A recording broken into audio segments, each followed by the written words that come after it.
Hello दोस्तों, नमस्कार। Welcome to Alok Academy. आज मैं आपको एक यूज के बारे में बताऊंगा। इसके पहले भी वीडियो में मैंने आपको एक यूज बताया था और इस बार भी मैं आपको एक यूज बताऊंगा।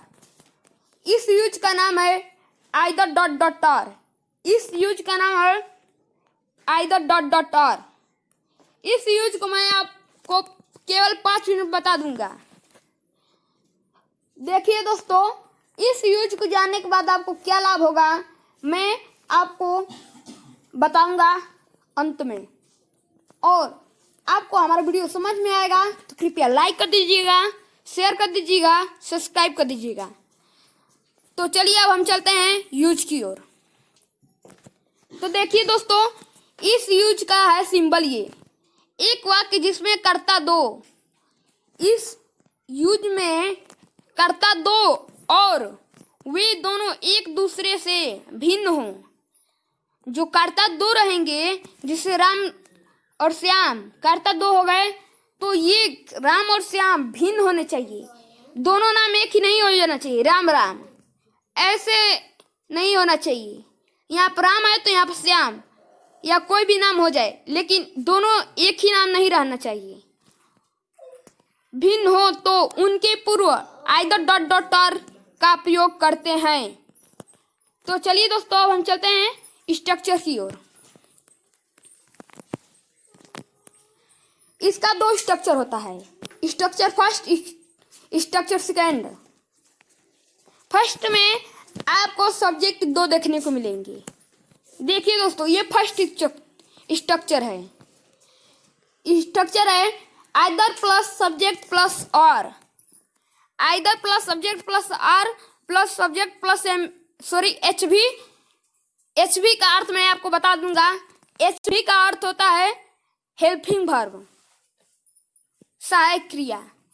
MV1 plus object plus other word, object plus other word. देखिए दोस्तों, 2 सब्जेक्ट हैं पहले वाले में और उन दोनों के बीच में है और पहले सब्जेक्ट से पहले है either। वो कहा था आपको सिंबल में देखने को मिलेगा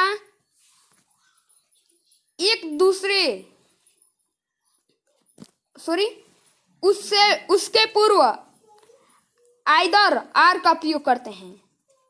बीच में डॉट है और यहाँ पर भी वही है। ये either हो गया। उसके बाद सब्जेक्ट 2 कहा था तो यहाँ पर सब्जेक्ट 2 हो गया। ये 2, ये फर्स्ट सब्जेक्ट और ये सेकेंड सब्जेक्ट। दोनों सब्जेक्ट के बीच में आर का होना आवश्यक है। तो पहला स्ट्रक्चर हो गया। अब दूसरे स्ट्रक्चर का मैं बताऊंगा कि कैसे होगा दूसरा स्ट्रक्चर। तो दोस्तों, दूसरा स्ट्रक्चर है subject plus helping verb plus MV1 plus either plus object plus or plus object plus other word. दोस्तों, मैं आपको बताऊंगा कि स्ट्रक्चर 2 में क्या हुआ। तो देखिए दोस्तों, पहले हम लोग सब्जेक्ट लिखेंगे। इसमें आपको ध्यान रखना पड़ेगा कि इसमें सब्जेक्ट 2 नहीं रहेंगे, इसमें ऑब्जेक्ट 2 रहेंगे। इसमें ऑब्जेक्ट 2 रहेंगे और पहले वाले में सब्जेक्ट 2 रहेंगे। तो इसका स्ट्रक्चर है subject plus helping verb plus MV1। इसमें भी MV1 का प्रयोग किया गया है। MV1 प्लस either के बाद अब एक ऑब्जेक्ट है प्लस उसके बाद मैंने कहा था कि दोनों ऑब्जेक्टों के बीच आर का प्रयोग होगा। तो object plus or plus subject हो गया प्लस अदर वर्ड। अंत में अदर वर्ड रहेगा। तो चलिए दोस्तों, इस पर एक एग्जांपल देखते हैं फर्स्ट वाली स्ट्रक्चर। तो दोस्तों देखिए, ये फर्स्ट स्ट्रक्चर है। इस पर मैंने अभी आपको बताया था कि फर्स्ट वाले स्ट्रक्चर में सब्जेक्ट 2 होते हैं। सब्जेक्ट कितने होते हैं? 2 होते हैं। अब इस पर एक एग्जांपल देखते हैं। या तो राम आएगा या तो श्याम, या तो राम आएगा या तो श्याम। तो देखिए दोस्तों, स्ट्रक्चर में कहा है either, तो पहले हम लोग either का अवश्य प्रयोग करेंगे। either का है तो either का प्रयोग करेंगे। उसके बाद सब्जेक्ट, तो सब्जेक्ट राम है, सब्जेक्ट ये 1 है, सब्जेक्ट 1 और सब्जेक्ट 2, तो ये सब्जेक्ट 1 राम है और सब्जेक्ट 2 श्याम।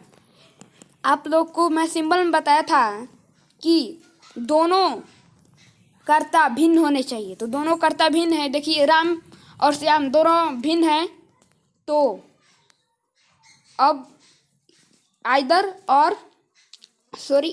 राम, उसके बाद का है और, तो आर का प्रयोग हम लोग करेंगे। उसके बाद सब्जेक्ट टू इसमें क्या है, श्याम है, तो श्याम का हम लोग मीनिंग लिखे हैं, श्याम हो गया। उसके बाद ये अब टेंस के हिसाब से हल करेंगे। हेल्पिंग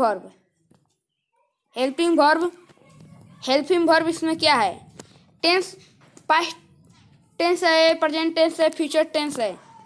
ये फ्यूचर टेंस में आता है, आएगा, आएगी, ये फ्यूचर टेंस में आते हैं। तो फ्यूचर टेंस में किसका हम लोग प्रयोग करते हैं, विल का प्रयोग करते हैं, तो विल हम लोग लिख लिए। उसके बाद आना का हो जाएगा आपका कम, MV1 कहा है, तो MV1 हो जाएगा कम। इसमें ऑब्जेक्ट ना अदर वर्ड, दोनों इसमें नहीं है, तो इसलिए इसका प्रयोग हम लोग नहीं करेंगे। तो दोस्तों अब चलते हैं हम अपने दूसरे स्ट्रक्चर की ओर। आप इसका एक स्क्रीनशॉट ले लीजिए कि हम आगे बढ़ें।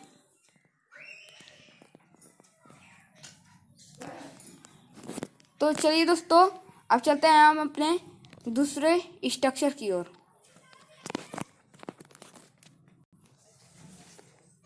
तो दोस्तों ये रहा हमारा दूसरा स्ट्रक्चर,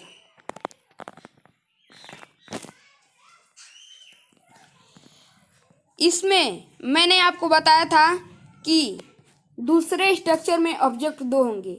दूसरे स्ट्रक्चर में ऑब्जेक्ट कितने होंगे दोस्तों, 2 होंगे। तो इसमें ऑब्जेक्ट 2 हैं और उन दोनों ऑब्जेक्टों के बीच में और का प्रयोग होगा, तो और का प्रयोग है। और देखिए दोस्तों इस पर एक एग्जाम्पल है, राम या तो कमल खरीदेगा या तो किताब। तो देखिए दोस्तों इसमें कमल ऑब्जेक्ट है और इधर किताब ऑब्जेक्ट है, तो इसमें 2 ऑब्जेक्ट आ गए ना आपका। तो देखिए दोस्तों इसको हम कैसे हल करेंगे। पहले हम लोग सब्जेक्ट लिखेंगे, क्योंकि इसमें सब्जेक्ट 1 है इसलिए एक ही सब्जेक्ट लिखा हूँ। फर्स्ट वाले स्ट्रक्चर में सब्जेक्ट 2 थे, तो पहले 1 का प्रयोग करेंगे, तो राम का प्रयोग करेंगे। सब्जेक्ट राम है तो राम लिखेंगे। उसके बाद हेल्पिंग वर्ब खरीदेगा, गा गिया गया, तो विल का प्रयोग करेंगे। उसके बाद खरीदना का बाई, पहले MV1 कहा है, तो खरीदना का फर्स्ट फॉर्म होता है बाई। उसके बाद क्या कहा है, आइदर का प्रयोग कहा है, तो आइदर का प्रयोग कर लिए। उसके बाद कहा है आपका ऑब्जेक्ट, तो ऑब्जेक्ट कलम है, ऑब्जेक्ट क्या है, कलम, तो उसका मीनिंग लिख लिए पेन। उसके बाद दोनों ऑब्जेक्टों के बीच में क्या है, और, तो और का मीनिंग लिख लिए। उसके बाद एक सब ऑब्जेक्ट है बुक, तो बुक का मीनिंग हम लोग लिख लिए। तो दोस्तों आपको दूसरा स्ट्रक्चर भी समझ में आ गया, तो दोस्तों आप इसका भी स्क्रीनशॉट ले लीजिए।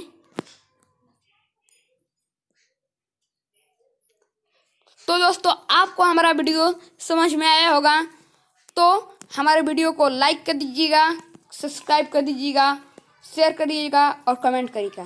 सब्सक्राइब करने के बाद बेल आइकन को दबाना ना भूलिए। दबाने के बाद आपको हमारी वीडियो सबसे पहले पहुंच सकेगी। अब हम लेते हैं आपसे विदा, धन्यवाद।